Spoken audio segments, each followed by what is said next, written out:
Hi, everyone. Welcome to Small Cap Discoveries conference call. Today on our call, we have Ghislain, Lemire, and Simon Bedard from Urbanimmersive back to give us an update on the company. Urbanimmersive trades on the TSX Venture Exchange under the symbol UI and in the US under UBMRF. The company is trading at 21.5 cents with roughly 118 million shares outstanding, or about a $25 million market cap. I'd now like to hand it over to Paul Andriola. Hey, great. Thanks, Trevor. Great to have Ghislain back. Scott and Simon have joined us as well. So anxious to start talking to you guys and get updated. Just for reference, you guys were back with us back in December 11th, I think. Stock was trading at 9 cents at the time.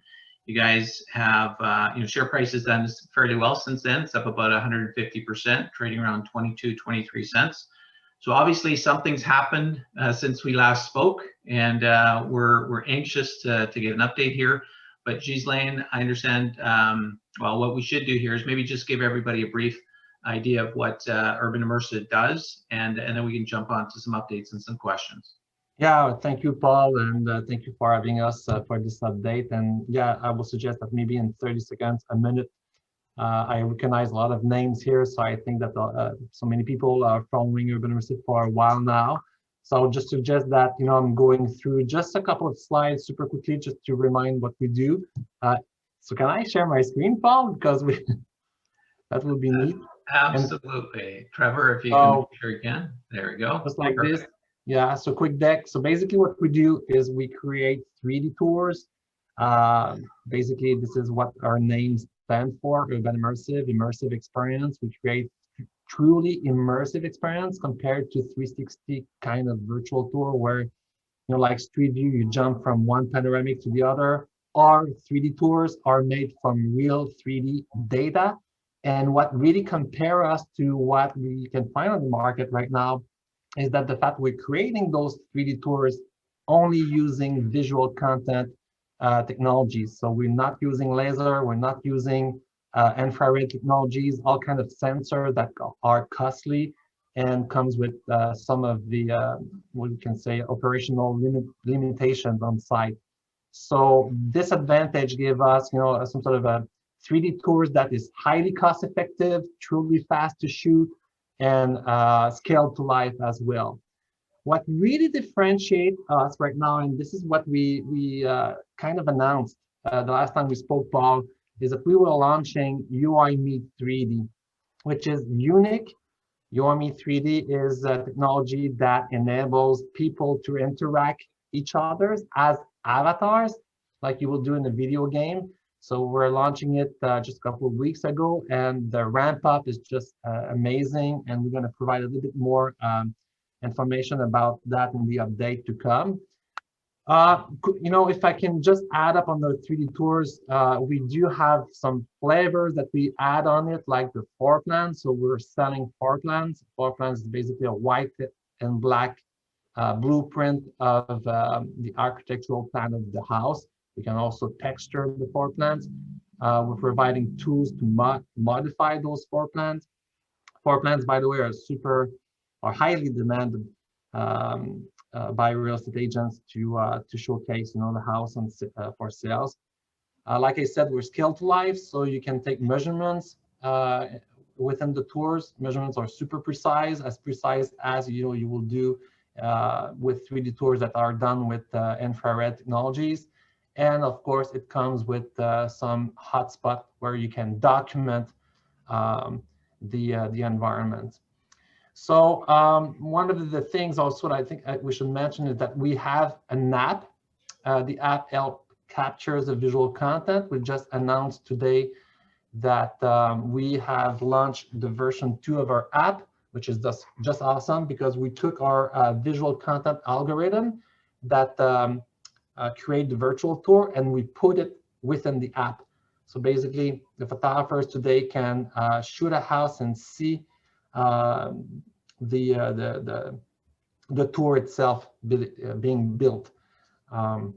We think that this app is potentially one of the best app right now to create 3D tours from what we know on the market. Things that are very interesting with our 3D tours is the fact that they are cost effective, that they can be used with any kind of 360 cameras because we're just using visual content.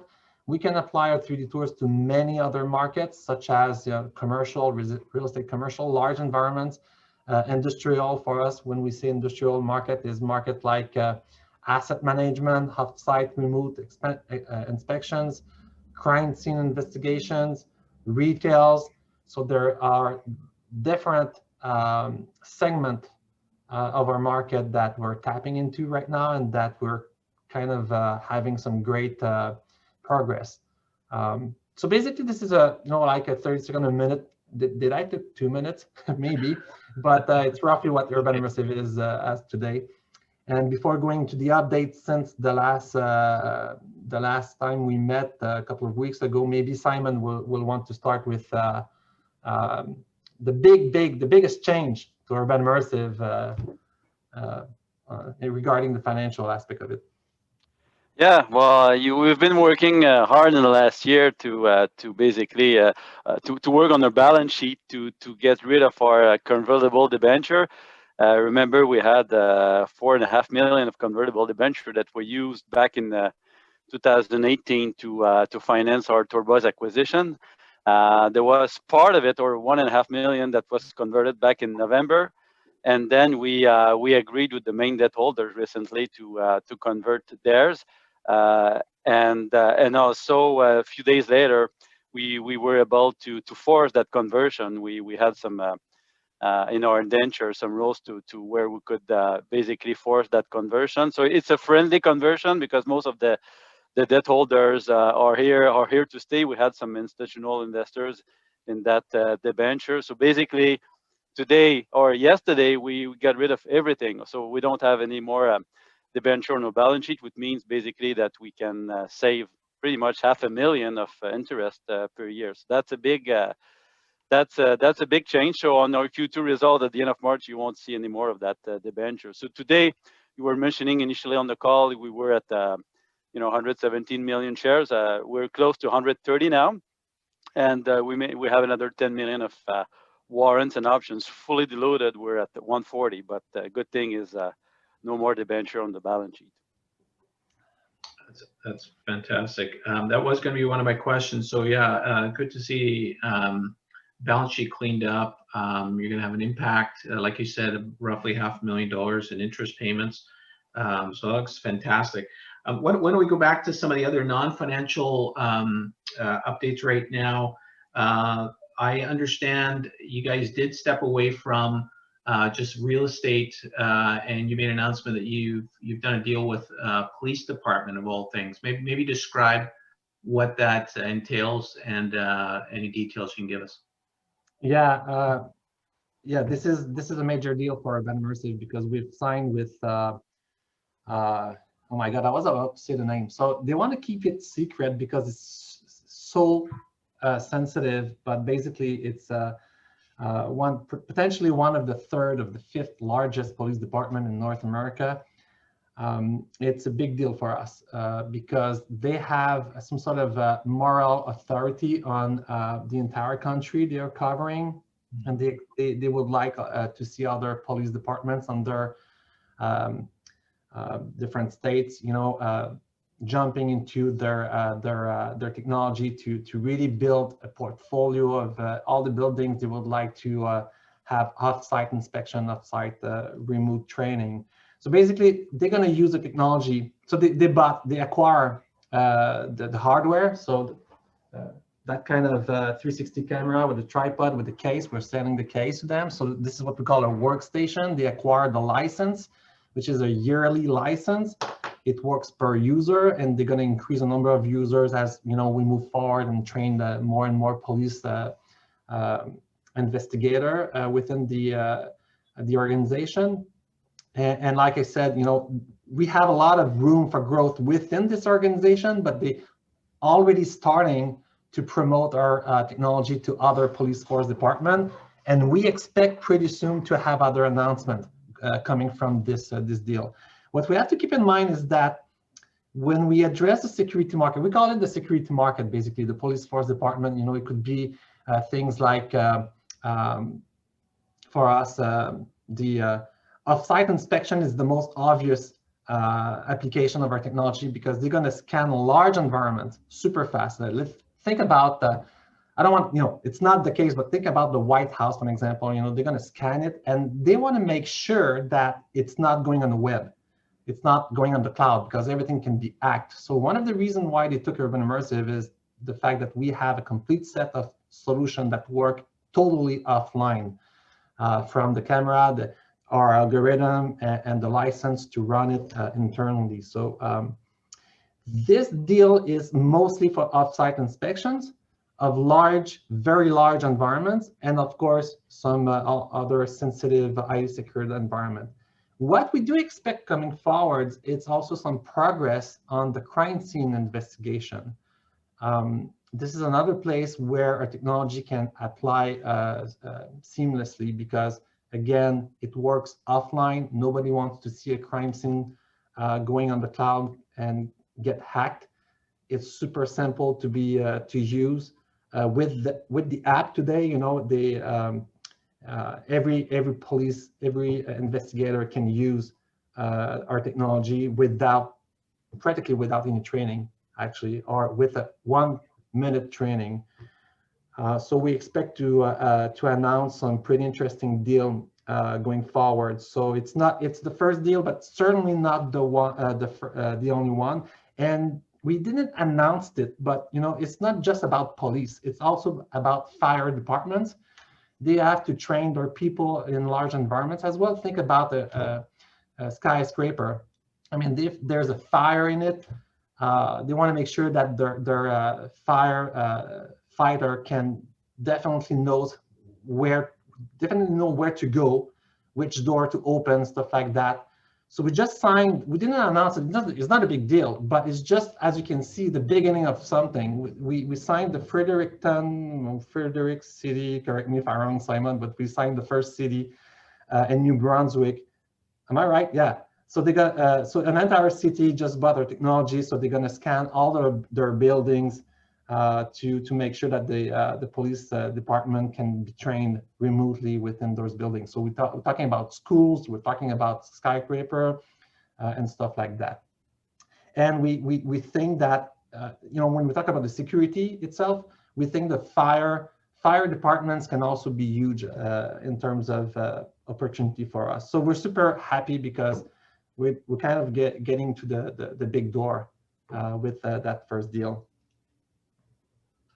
And maybe, so I just went through some of your press releases, and you also announced an LOI with a group called Prospects.com. Maybe give us some details on that. Yeah, so this is a major, this is a major deal for us. Prospect.com is a CRM used by near 500,000 real estate agents in the US. They actually are part of the CoreLogic Partner Alliance, so whatever program. So basically, at the end of the day, they are the preferred CRM of CoreLogic for real estate agents. They're providing an app to get all the listing and everything. In our opinion, right now, we believe that to go at loud in the market at large, we have to do business with partners that have, already the network of clients, the support, the sales team, and everything. On our side, our team is well set to handle photographers, like photographers that gave us like $10,000, $15,000, $20,000 of business per year. When you talk to real estate agents, it's a different set of support, because one agent will do 12 tours per year. So we believe that going with partners is the best approach, and definitely Prospect is potentially one of the largest we could sign, because they have a reach. They're dealing directly with MLSs, so which gave us some sort of a leverage to speak to more organization in the US. And yeah, the integration, the business plan is progressing pretty fast with Prospect.com. They're highly excited. Actually, last week I was at their office I don't know if people follow me on LinkedIn, but I created a 3D tours of our office. You can see that it's something like 45, 50 employees there. And so we're moving forward. It's super exciting. So the real estate agents market will be handled by partners such as Prospect.com so that we can scale our business and our technology without having to staff. Of course, we're going to drop some margin on the table. That's part of the game, but at least, we're controlling our costs and we don't have to wait to scale and find the talent here within the organization. And now I understand as well that you guys have you filed a patent application. Maybe let's talk a bit about some of the technology that you guys are trying to protect here. Yeah, actually, when we launched UI-Meet 3D, we have to keep in mind that UI-Meet 3D has been launched in 2013, actually. But instead of using video conference kind of avatars, we're using real 3D faces. It was kind of scary. So if you go on YouTube and type AVU 3D showcase, you're gonna find some old videos of our UI-Meet 3D technology going there. Now, at that time, it was working pretty well, but not like today. So we launched it, and we were very enthusiastic about what UI-Meet 3D could do in the market, but never thought that it will ramp up like this. I think every week right now we're doubling the number of minutes of meetings done within our tours. So we can see a real traction. People love it. Right now we're providing it for free, but we're gonna turn it to a subscription agreement with people will have something like 3 months free ride, and afterwards, if they want to continue, the real estate agents will have to pay a monthly subscription to enable UI-Meet 3D in their tours. So we felt that we were having something unique in our hand, totally unique, and the market is definitely well responding to it. I mean, we have industry leaders every week telling us that UI-Meet 3D is a game changer every week. And it's not just me telling it. You will see soon, probably in a week or two, an announcement, a very important announcement from Urbanimmersive. Basically, you will read the announcement and you will understand that we've been actually we're going to be able to, how to say that, we're going to have you're going to see industry leader kind of promoting UI-Meet 3D, saying that that is the future of 3D tours. So we kind of realized, oh my God, we have something unique. Nobody did it. We invented a lot of things to make it happen. Let's patent them before it's too late. So we kind of delayed a couple of features within UI-Meet 3D to make sure that we can patent it. And we started to work with Northern Worlds. We worked in the past with them, so they kind of knew our technology since a couple of years. We applied for a first patent recently, and we expect to apply another patent in 2 weeks. And those patents are mostly related to the way that the avatars interact on different axes in the tour. And the second patent will be about the control of the audio when there's many people in the rooms. You have to think about, if you are in the museum, for example, you have different rooms. You have, like, let's say 20 people chatting, talking together. You don't want to hear other people in other rooms talking, so we kind of succeed to create something super cool, and we will apply for a patent of it. The first patent, it was obvious. I mean, the challenge is, if you have like 10 people on the same axis, how do you present them to the other receiver? And this is actually the application we've done, and we have identify other patents that we want to move forward with. We expect potentially to apply for 4 to 5 patents overall before summer.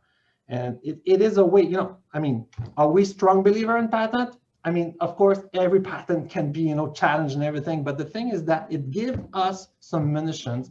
It gives us some fuel, to actually protect our technology, but also to going forward, if somebody is interested in it, at least, we kind of make sure we're protecting our IP to scale it. So I mean, it sounds like you've got a lot of stuff on the go here. Give me a sense of what does your R&D team look like? Do you have a large tech team developing new products and services, or is it outsourced, or what are you guys doing? It's all internal. So it's all our staff. We don't outsource anything because I've always been afraid of giving my source code to offshore developers. Not that they're not good. It's just it's easier, to. It's about maybe a dozen of engineers, including me. I mean, I'm part of the engineering team, and the good thing is that most of them are very long-time employees of Urbanimmersive. So like our CTO is with us for 10 years, is definitely a genius. Yeah, we have a great team. It's not the quantity of people you have in the engineering team, is the synergy between them. We challenge each other every day, and we're passionate about how we can push the boundaries and make something meaningful in the market. And I think we're just doing it. So, I mean, we've seen a fair bit more noise around 3D and these sort of 3D tours and things like that.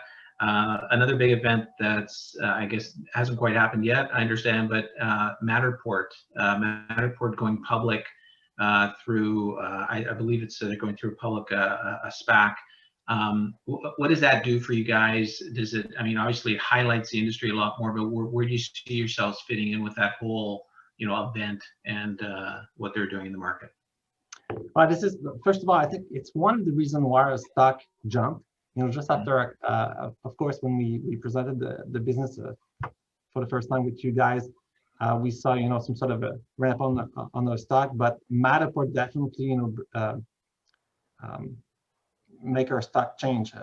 I think we started from 12 cents, 13 cents to something like we hit 25 cents, something like that. But so Matterport definitely. So I just want to mention first of all that we are a Matterport partner in a way that we're distributing our product in Canada and also in Mexico now. So basically, we're selling their camera and also their solutions. So we know well Matterport. It's a great business, but we saw many holes in their business model and also in their technology. So Matterport is a kind of a mass market technology where you have to fit in their box. They're not very flexible. You have to use, if you want to have the complete set of products that we do have, like floor plans, stuff like that, you have to use their camera, which is, each camera is $5,000. And it uses infrared. So basically, at the end of the day, we're more cost-effective. Actually, we're cost-effective. Huge difference between Matterport in terms of cost of hardware, software, but also time on site. If you think about the real estate photographers and even other people, I mean, time on site, it's money. I mean, if you take 2 hours to shoot a house, you're going to do like 3 to 4 houses a day. With us, you can take 15 minutes and you're going to have the same kind of product. So you can do more house, more money. I mean, the return on investment is just obvious. So we believe we can beat Matterport, even as a partner, on the high volume real estate photography business. Also with real estate agents looking for a pretty cost-effective solution. And let's say you just sign a contract that you're going to sell the house, you pick up your camera, 15 minutes after you have a 3D tour of the house. Going forward, as more and more people will use 3D tours, they will look for cost-effective solutions and with added value such as UI-Meet 3D, which we have. So we're well set to really get into this into the legs of Matterport, even though we like them because they're great partners. So we're so small for them. I don't even think we're they're looking at us and they're probably laughing, but things might change going forward. But they're still just saying, if I can add also, so far our best comparable, if you're just talking in valuation wise for a second, Absolutely. It should close around, I think they were valued close to 30 times revenues, and apparently it's oversubscribed, so we can be even more than that. But in terms of profitability, our business, well, we've been focusing on profitable growth, but on their end, I think they're just targeting to turn positive in 2024. So it's far from now. So I think that's another way of if you compare their financials with ours, I think there's an opportunity here. Yeah. Well, definitely. I think that you're right. I think Ghislain mentioned that the stock did see a reaction on the news that Matterport was going public. I also think what it does is just opens up the landscape and almost makes the idea of 3D tours and 3D filming, if you want to call it that, just more mainstream. So it can't help but be a positive for your business going forward. I don't know, maybe Simon, if you want to answer this, or Ghislain, but your balance sheet, like you said, your balance sheet is clean. Certainly a lot. It gives you an opportunity to do some new things. But how can you take advantage now of a cleaned up balance sheet? What do you do from here? You want to answer? Well, of course, either one. Well, that give us, one thing is that give us opportunity to maybe look more aggressively on some strategic acquisitions. I think our focus has been and will continue to be organic growth at first, because we have that unique product in our hands that we just want to accelerate the adoption of that UI-Me 3D with many verticals that we can tap with this product. But at the same time, we're not looking for other technologies. I think we have everything in our hands, but we may look for some customers or just to be basically speed up our growth with some strategic acquisitions. So the fact that we unleverage our balance sheet give them some leeway on that front for sure. Mm-hmm. Fantastic. And I guess I should have asked this earlier, but just give me a sense of how business is going. Like, are you finding that COVID is still a deterrent? Are you finding it's a positive for you guys? Like I mentioned to Scott when we first got on, I just bought a new home a month or so ago. There was a 3D tour on there. It certainly made it easier for us to view, and the fact that we're still under semi-lockdown, that was a fantastic tool for us. But what's the state of affairs right now for the industry and for you guys specifically right now? Well, that's a good question, Paul, because right now what we're seeing in the market is that it's so hot. I mean, people are looking for, home, get, counter offers and everything. It's just amazing. You can sell a home. I think the statistic was saying something like usually a home would be sold in 70 days, and now, it's super decreasing to just a couple of days. And so what we're seeing in the market right now is that a lot of our photographers, a lot of people are saying that they have a slowdown in the way that they don't even have the time to shoot the house, and the house is already have an offer. With that said, of course, the lockdown and all the limitations of moving, stuff like that, makes the market kind of unstable. But we're pretty lucky because even though all of our customers get some sort of a slowdown, we're getting so much new clients that we're kind of compensating the slowdown. Mm-hmm. So we're just, waiting so that things will go to the normal with the new customer we have.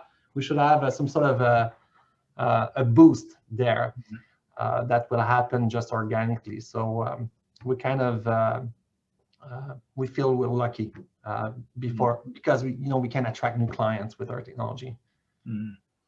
And I mean, we touched on it a little bit, but where do you see this technology going that we're sort of not seeing yet? Like, what are the other opportunities down the road that you could see this potentially affecting? I think there's other markets right now that we have to address that, which we think there's a lot of potential to monetize other things than just creating the tour or UI-Me 3D. I'm talking about the retails, for example. And you will see that we expect to have some announcement in just a couple of weeks for a first retail chain. Is that the way we say it in English? Chain or retail chain that will move forward with our technology. And of course, at first they wanted to have a 3D tours. Then afterwards, they said, "Oh my God, our sales rep could be within the tour talking with people." And then afterwards, they say, "Oh, you know what? We could sell within the tour." So if we talk about going forward, of course, I think e-commerce it's something we're going to have to look at. And I think UI-3D with the hotspot and all the integration we can do will be something very powerful. And again, you know, we organically talking, I mean, we don't have a team right now knocking on the doors of retail stores, but they come to us. The market is there. So, and we've been lucky to get a big one, you know, right now jumping on our technology, and we look forward to announce, you know, what will be the deal and how it's going to be used. It's And amazing. we may, oh, go ahead, Simon. no, we may also, you know, we're not going to go in the store one by one. Of course, our strategy in the retail will mostly be to try to find partnership with, you know, with businesses that have already the network, right? So we can basically add on our services, whether 3D tours and or this interactive meetings, UI-3D. But that's in this case that Ghislain was just mentioning, they came to us, but other than that, we'll try to scale it to some form of partnership. But it's real, and you know, it's the sky's the limit really in this market. You know, car dealers, all kind of stores. You know, it's basically a real experience, virtual, and that's that's something for sure we'll focus on this next couple of months. But Paul, if I can add, now we'll talk about vision, not, you know, what will be in 1 year, 2 years, 3 years, but I do have a dream, and one day I'm going to realize it. You certainly heard about Clubhouse app,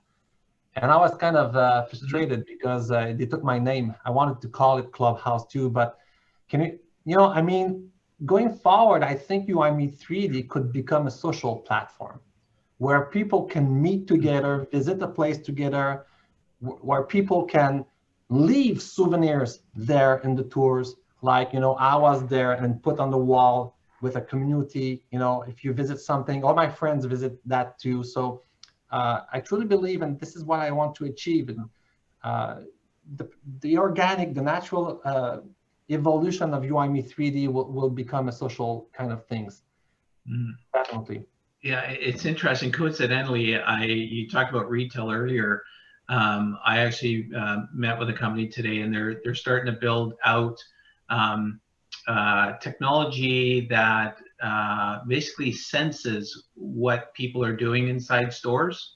And what it opened up really was a discussion about how much money physical retail stores are now prepared to spend to sort of take sort of you know, this whole online e-commerce, try to take some of that back. So they're prepared to spend a lot of money in bringing back a much better user experience for people inside stores. And I can see that immediately. I thought of you guys when I started to see some of the things they started to talk about in terms of how you can access that customer that they're starting to lose to e-commerce. So I can see what you're talking about, certainly.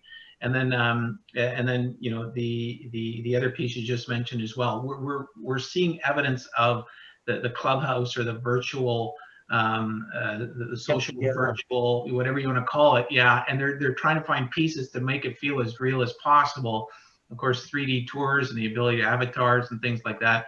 I can see where it's actually not that far away. It feels like it's getting closer and closer, right? Yeah, fantastic. Listen, there's a handful of questions I'm going to take from the audience here, if you guys don't mind. Okay, so here's a question. We kind of touched on this a little bit, but we basically asking, can you give us an example of applications in retail and industrial? I mean, we covered a bit of that, but do you have any other thoughts of any other applications for where 3D tours could? Yeah, I would like to add something to the industrial. So we talk about crimes investigation. We're talking about off-site inspections. Retail, we just spoke about it. But the thing is, industrial can also be asset management. And you know, in my background, my first business has been asset management, basically. But it was like you know, asset management of vehicles.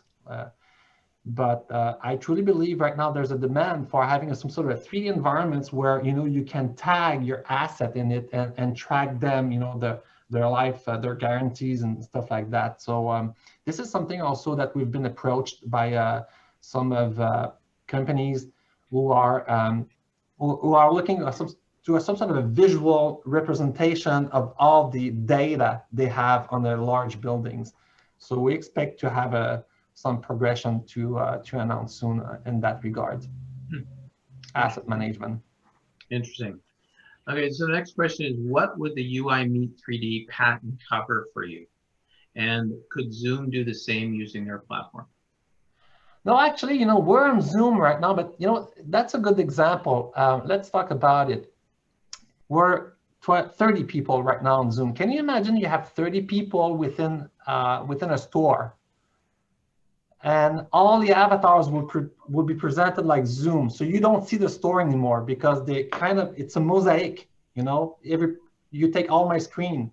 Now, if we are 30 people within a store, you will see them like you will see them in real life. I mean, you know, the avatars will be just further and stuff like that. So I think if Zoom wants to do that, I mean, they're gonna have to have 3D environments. And if they have 3D environments, they're certainly gonna face the same challenges we faced. And this is where a patent will wait for them.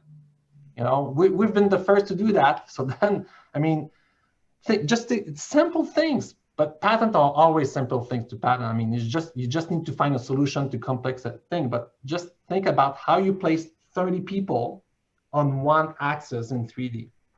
The answer isn't in our patent. Gotcha. Okay, on to the next question here. Can you comment on how your current revenue growth compares relative to your closest and best peers, taking or giving market share? I mean, Simon touched a little bit on Matterport, but do you have any data on any of your other competitors right now in terms of whether, well, if they're private, probably not much information, but anything in the public space that you can compare yourself to? Yeah, there's only few companies out there that are creating 3D tours. Matterport is a great thing. They're going to be public. We're going to have a lot of data. So we saw their numbers. Of course, Matterport heavily invested in marketing before the COVID-19. So I think the brand really took off during 2020. On our side, you know, it's Urbanimmersive is kind of under the radar. But you saw our numbers, we kind of growth in a way. So what we're hearing right now in the market from some of the companies we're approaching and trying to fish, you know, to have a funnel, acquisition funnel, is that everybody kind of had a great year in 2020 in terms of 3D tours. Now they're seeing it, you know, just decreasing slightly because the competition is kind of setting the, you know, the leaders are kind of taking the place. And we feel we're fortunate enough to have to see our 3D tours growing. What have I missed? What should I have asked you, or what other updates do you think our listeners should hear about? Well, I think we covered pretty much all the points since we last spoke. Going forward, we expect to continue to have some great progression to announce. And like Simon said, you know, we kind of like organic growth, profit growth. But at the same time, we have to realize that we're definitely seeing more and more as a game changer. So we're going to have to take advantage of UI-Meet 3D, make sure we protect the technology, but make sure that we scale fast enough to really become a leading brand. So in this regard, we're going to make sure we take the right decisions to really make, because we feel, and I was talking to my head of sales, he said, you know, Ghislain, that's going to explode. I mean, you know, we with all the people we think about and they're organizing their business to make business with us. I mean, at one point, you know, it could be surprising. So we have to be ready. And yeah, of course, we have a pretty healthy bank account, and we like the profit growth, but we have also to think like a big organization. And at one point, how can we take advantage and leverage our first mover to the market technology? So we're there right now. Mm-hmm.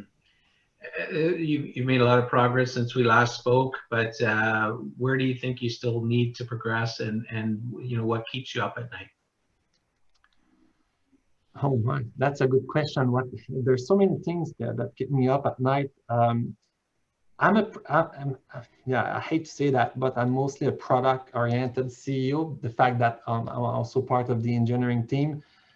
So of course, I'm get excited when we're launching new products. I think we kind of reached what I wanted to have in terms of product set. I would like to see my business having more recurring revenue. So right now we are, what I hate is what I'm experiencing right now. If there's some sort of a situation in the market where houses are so hot that transactions are just decreasing, we're lucky, like I said, we're lucky because we have new clients. Yeah, cool. I want to create recurring revenue. So I think UIME3D is bringing this subscription model.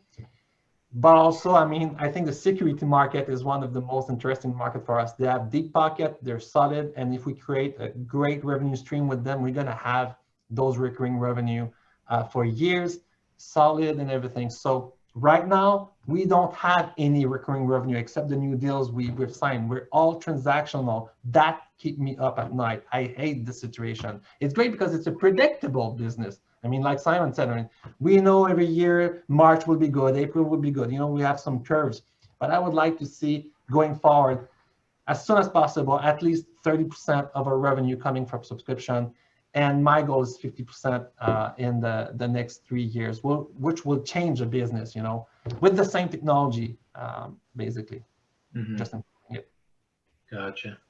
Well, as we wrap up here, is there any key message you want our listeners to go away with? Maybe an idea of really sort of what they can expect over the next 6 to 12 months, or any other key message to leave with?